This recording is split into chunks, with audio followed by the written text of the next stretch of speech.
Hey everyone, greetings from Taiwan. Hope you all are doing well. And yeah, I just wanted to send something a little different out this time to update you guys on what's been happening with us since the beginning of the year. And yeah, I just want to say first, thank you guys for all of your just prayers and support to us. It's really huge. And also just thank you for your prayers with the earthquake that's just happened recently. A lot of you were writing us and asking us how we were doing, and yeah, we're all doing well.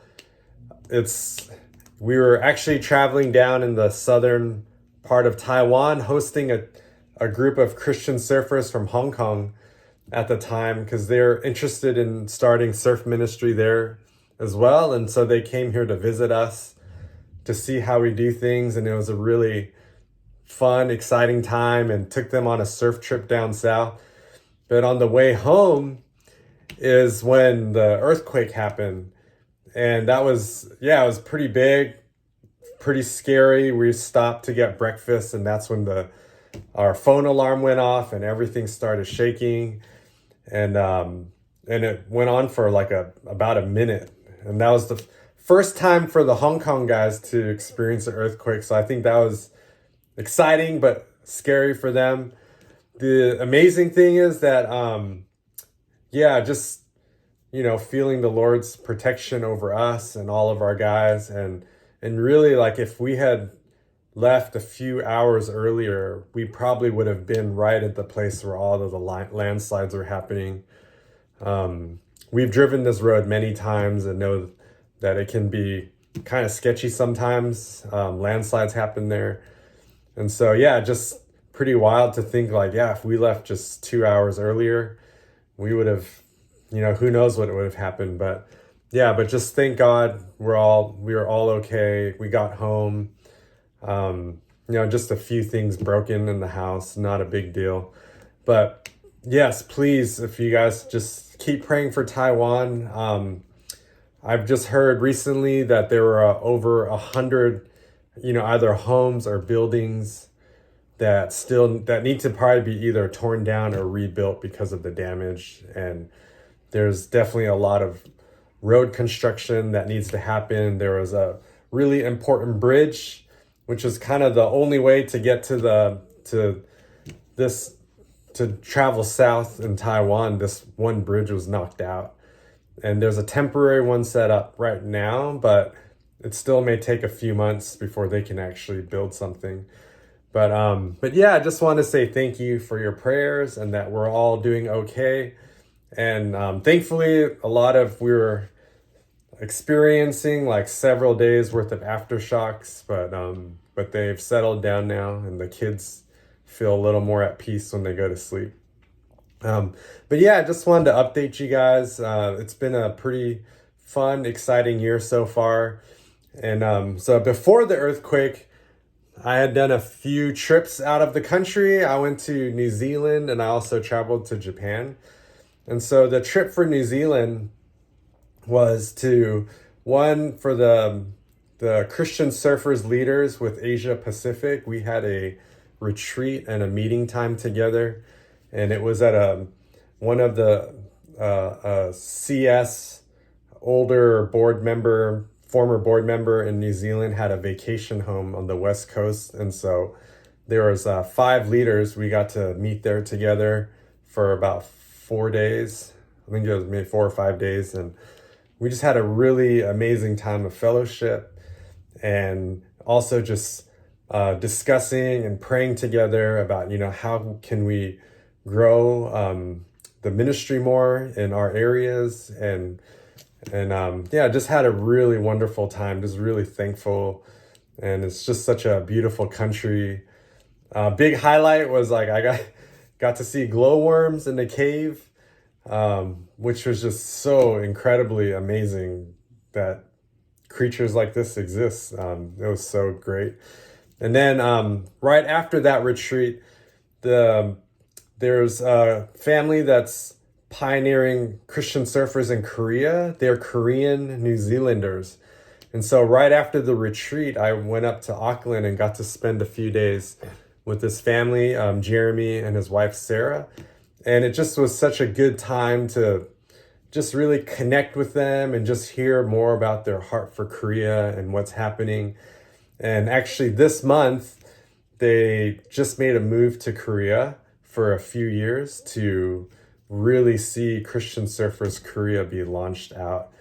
And I plan to visit them this summer, so I'm really looking forward to that, to go to Korea and just see, yeah, like what God is doing in the surfing community over there. It's really exciting. And then so I got home from that trip, and a week later, I flew to Japan.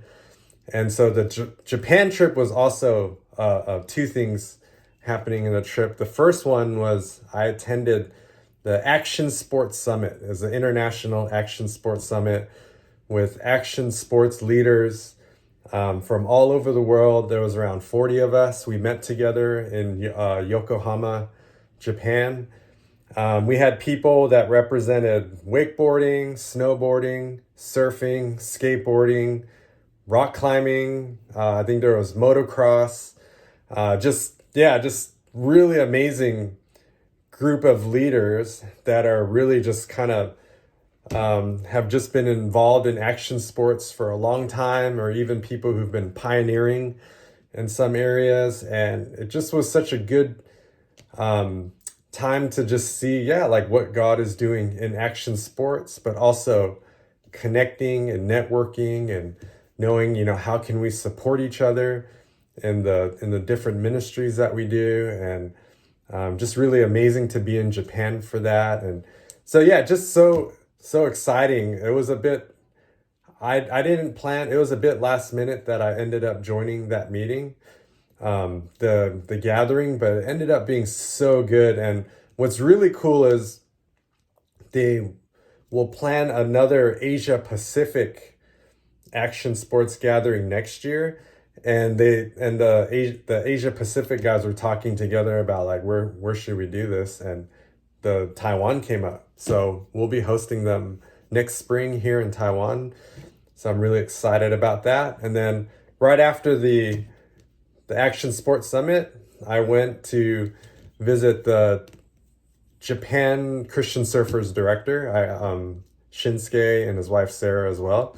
So they lived nearby, and spent a few days just hanging out with them and hearing how things are going with Christian Surfers Japan, and seeing how I could be just a support and help with them and for them. And it just was really amazing time of fellowship and just deepening our relationship and connections together. So it was really great couple trips this year. And Elia was really amazing. I know she was watching the kids while I was out, but she just did such an amazing job, and so thankful for her support in just helping me go on these trips. And then just got back from those trips, and then we were hosting this group from Hong Kong that came over, and that's when the earthquake happened. And it was just kind of, I think after the earthquake, everything was just felt kind of crazy. And now that things have settled down, it just feels like, okay, we're just getting back into a life rhythm of things. Another exciting thing that's been happening that started since January is that in our YWAM, in our national leadership team with YWAM in Taiwan, we've really just through prayer and just a lot of talking, have felt like that God has been wanting us to, it's just that God wants to see a new movement of youth going into missions out of Taiwan. And as YWAM Taiwan, we felt like that this would not just be a YWAM thing or happening through YWAM, but it would happen through YWAM partnering with local churches to do this together. And one of the first ways we felt like we would start this is by getting local churches together with other YWAM ministries or bases, and just seeking God in prayer and worship together. And so in January, we started what we called Ignite Worship Nights, prayer and worship nights. And we chose 2 different cities to do these meetings at. One is just outside of Taipei in the northwest. And then the second city is Yilan, where we live, and with the churches that we work with. And so we've been doing them about once a month. And I just want to say it's been, each time that we've done them, it's just been so powerful. And really like just, there's not a huge agenda, but it's just us been worshiping together with other churches, other YWAM bases. Just, it's been a cross-cultural thing of just all the nations within our community coming together with the Taiwanese, and just crying out to God, seeking Him, and crying out to Him to raise up yet the younger generation for missions, and just seeing how we could be the ones just supporting and help seeing that happen. And so, yeah, it's been really exciting. New thing that's been happening this year with YWAM and the local church. And so the plan so far is that we're going to do this for 6 months in these two cities. And then a group of us, a small team of us, will reevaluate and talk and see like, okay, after 6 months, like, how do we move forward? Do we continue where we are, or maybe move on to new cities? But yeah, it's been really exciting to see just God moving in this new way for us. And I think it's been a new thing for YWAM in Taiwan. Really cool. And then another, on the family side, an exciting thing that's happened is there's a church about an hour's drive away from where we live in the Northeast. It's a bilingual church. The pastor is American, the wife is Taiwanese. They've been here for a long time serving in Taiwan. And they have this event or a trip called the Come Follow Me tour. And it's basically based off when Jesus says, come follow me, I'll make you disciples, fishers of men. And so every other year they would take a group of students. And before it was mostly like non-Christian kids that they would take to America and to maybe to another country. And they would visit churches and run a Chinese style vacation Bible school. And they would kind of do like a pre-discipleship along the way with these kids. And a lot of kids would end up becoming Christians during this time away. And this year, they're doing it again, and it's very interesting that this time around that a lot of the kids are actually, who are joining are pastors' kids and missionary kids, or kids of other believers within the community. And so this time around, what the CFM tour used to be more of an outreach evangelistic event for these youth, this time around they see it as a discipling time for kids who are either grown up in churches, or their parents are pastors or missionaries. And so Kaya and Jaden are both going to be joining on this year's tour coming up in the summertime. Koa, we felt like maybe just still a little young, and so maybe he could do next year or the year after, because it'll be their first time really leaving us for about 3 weeks in the end of July. And they'll be going to the East Coast of America, to Boston, New York, I think Philly, New Jersey, just different churches around there. And they'll be running these kind of Chinese themed vacation Bible schools within the churches. And so until then, they're meeting about every other week, doing preparations. They've been doing fundraising. It's just been really exciting to see our kids being involved in this and hanging out with other kids doing it together. And I think it's been something that's been really helpful to grow in their faith. And then another thing with our kids is that Kaya and Jaden are also both getting braces. Kaya already has her first set of braces on the top of her mouth, and Jaden, he had to go through a surgery last month where he had an extra tooth growing, and they had to pull that out, and and they put him out. That was like he was under general anesthesia, and first time for him. It was pretty scary and nervous, but in the end, everything worked out really well, and he's okay. But yeah, they're just still waiting where they'll have to pull out a few more teeth before he could get the braces done. And but yeah, like that's just a new thing happening with them. And all three of our kids are homeschooling, and Elia's been the main homeschool teacher for them, and definitely been a challenge homeschooling all three kids. But really, it's kind of been the only option that we have out here, because there is a Christian international school, but it's quite far from where we live. And yeah, and we feel like we're supposed to be in the location where we're at. So yeah, for some prayer requests, yeah, first is just I think with the homeschooling, it's just been a big challenge for Elia, homeschooling all three of the kids at home. And they're all, Kyle's already a teenager and Jaden's about to become a teenager. And it's just been a new transition phase of their life dealing with teenagers. It's just been quite a challenge. And I've also just praying for Elia in that. And also trying to figure out a good curriculum for them has been challenging, because some of the programs that we do like are a bit out of our budget, but then just trying to see like what works with what we can get. Yeah, sometimes we wonder if we're ruining our kids' education, but we're just trusting God with it. And also prayer for me, just knowing how to support Elia and help out in that as well with the other things that I do. Yeah, we'd really appreciate prayers for that.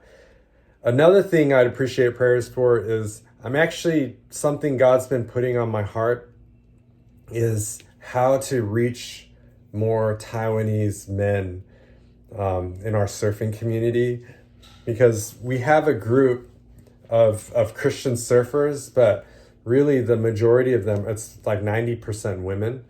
There's only a few men, and really it just seems the women have been more responsive, either towards the gospel or just towards spiritual things. Whereas for men, we have a lot of relationships with a lot of men, but maybe not seeing as much so much openness. And so something just God's been putting on my heart is, like, how do we reach these guys? And so one thing that's come up through one of my coach mentor friends, really good friend, Brett Davis, is he runs some men's groups called Shaping Bay and within Christian surfers, and also was sharing about a ministry by Wild at Heart from John Eldridge, where they have men's groups that are called Fires. And it's basically just getting men together, talking about things that men should be talking about but aren't talking about. And the idea is that they're God-centered but don't have to be religious. And it's just getting like a conversation started.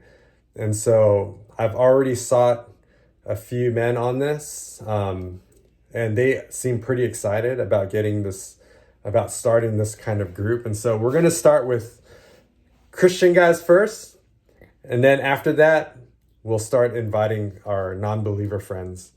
So just seeing how it goes. I'm really excited about it. Just the idea of, like trying to do something more intentional with friends that we have here. And just really praying that these men that we invite will eventually come to know Jesus. So the plan is to start at the first one. It'll be once a month thing, either the end of this month or the beginning of next month. So I'd really appreciate prayers for that. And then pray for our team. There have just been within these last couple of weeks, two of our team members, two of my staff got back issues. One has almost like a bulging disc. It was so painful he had to go emergency room. And then a week later, one of our Taiwanese female staff, she was got bad back pain too, and found out that she has a bone spur that might be hitting a nerve, and it was quite painful. She went to the doctors. And again, those things, because we do surf ministry, it really affects, us being able to be out there. So would appreciate prayers for that. And then prayers for me, my right shoulder. I think I strained it a few weeks ago, and it's just been pretty painful since then. It really hurt because I'm a side sleeper. When I sleep on the shoulder, it really hurts. And also it affects me when I'm surfing out there as well, that just with having pain. And so I've just been trying to go easy on it, stretch it. But yeah, just it affects my sleep. So would appreciate prayer there. And yes, the last one would just be, again, just if you could pray for our finances. And it's not so much that we're needing like more donors, but I think with kids' braces, there were just a few kind of big expenses that we've had to pay recently. And so, yeah, it's just, there's things that we've prayed through, but like, it just kind of took us down some. And so, yeah, just would appreciate prayer in that area, that, we're taking some steps of faith financially and just believing for God's provision. But yeah, just there's a couple of big purchases that we have to make. Like we need a air conditioner in this office that I'm in right now on the 3rd floor. Usually I work in here, and this is the hottest room in the house. But with the braces and other things, it's a quite big expense. So yeah, if you could be praying for us in that. And last, just, yeah, if you could just keep praying for our ministry and for the people that we're ministering to. It just really hit me even just yesterday when I was thinking about a men's group, and that really where we're at here, there's no older, long, mature, like Christian men in our community. There's a couple of guys at church, but what I think of like ones that can relate to our surf community, there's nobody. And there's just so few Christians here. And it always just like really hits me of just, it breaks my heart that there's just so few Christians here. And yeah, we're trying our best and getting out there. But in the end, it's God that needs to be the one to change their hearts. And so if you could just be praying for our team, our local leaders, that, with as small as our group is, that they just would continue to have God's encouragement, just unity within our working together, and just praying that people's hearts would be turned to Jesus would be really amazing. So yeah, thank you again for taking the time to listen. I could see the video is already at 23 minutes. But yeah, better than reading a 23-minute long email. So yeah, thanks again for your prayers and support to us. And yeah, if this is good, maybe I'll send more video kind of updates in the future. All right. Bless you. Love you guys. Bye-bye.